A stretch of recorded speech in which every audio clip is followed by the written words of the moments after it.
milovați peste fața întregului pământ.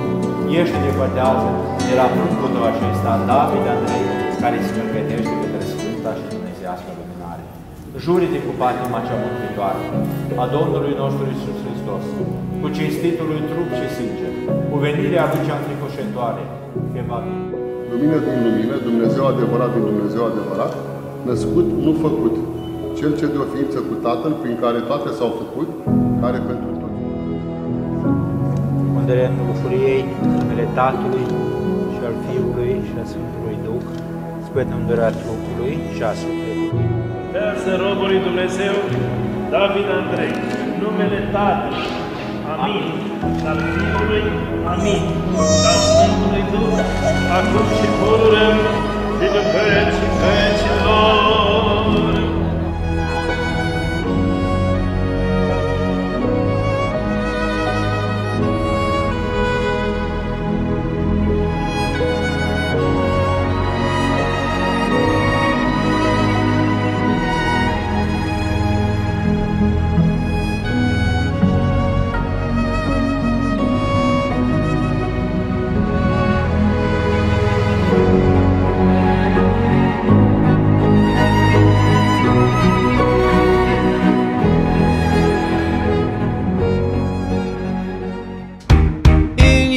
Mother's yard, there's fire in the air, such a beautiful sight.